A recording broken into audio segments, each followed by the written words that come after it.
Cockpit. What do you got going on in the interior, man? So Lotus doesn't come with a cup holder. Well, it does, but even the one that it comes with sucks, so I have that. But my steering wheel is a personal steering wheel, quick release. I have an AIM MXS Strata dash.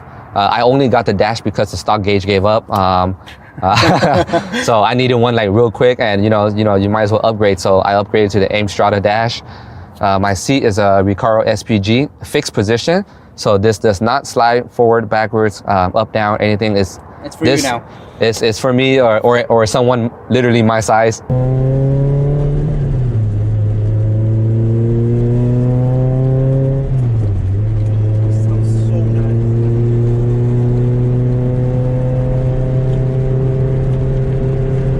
Yeah, not much on the interior really. Is short throw shifter, or is it still the... It's actually a stock shifter with a reinforcement at the base to make it more stable. Right. Because I mean, Lotus guys will know exactly what I'm talking about. For tracking the car, the stock Lotus shift assembly sucks. Okay. It wobbles, it moves under load, it shifts out of position, sometimes you can miss gears and things like that. Oh, wow. So I got the reinforcement kit just to make it stable. Okay. Yeah, that's pretty much it. Oh, the quick release, it was actually off my 240 back in the day. Funny enough is I kept that one just because of the few that I experimented with. It's the only one that once fully attached and me sitting in it, it's like the perfect position. Okay. For me. Yeah, for me. So that's why I went with this one. And plus, it's actually really hard to get in and out of the car. As you can see, it's quite tight. So having the ability to take out the steering wheel does help quite a bit to get in and out. Yeah. Wow. This is trippy. All right. So a D series, right?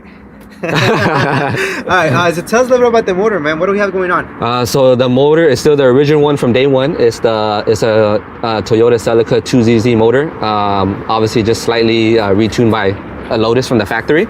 I have no modification to the engine at all. It's completely stock. The only modifications are typical intake, headers, and exhaust. My header is ITG. It's a European company. RNT carbon induction box. My header, you can see, is a PPE exhaust manifold with a burns collector at the tip. A custom test pipe, which is like a straight pipe. Mm-hmm.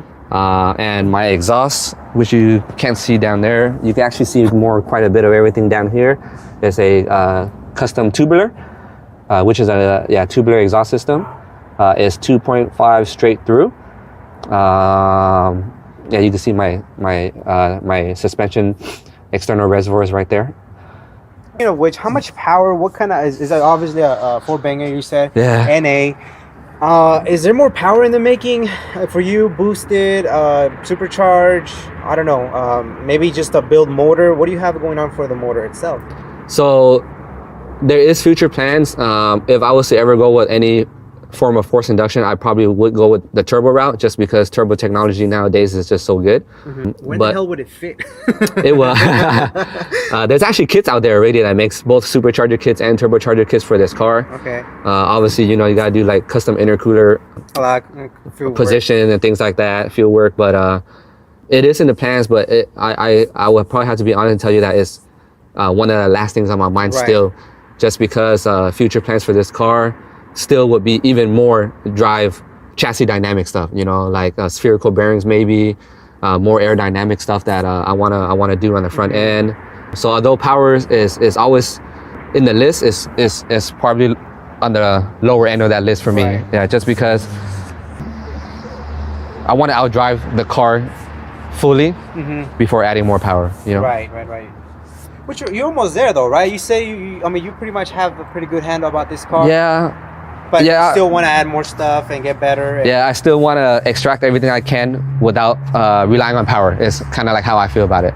Again, for example, suspension, even though it drives nice and is good, I'm still learning them. So I think that with even further adjustment and maybe some further aerodynamics and things like that, I could probably still gain some tension here and there. Yeah. So still. Do you drive this car to the track? I do. Track it and drive back home? I do since... all the time that this car's been to the tracks was driven there and driven back. Oh wow. Yeah. That's crazy, man. Yeah. That's crazy. I love love it. I love it. I love it. Love it. Oh, transmission. Sorry about that, guys. Transmission is a stock transmission, but I recently upgraded to Quaife ATB LSD. Just because stock it didn't come with any, and I only upgraded just because the transmission is out for clutch.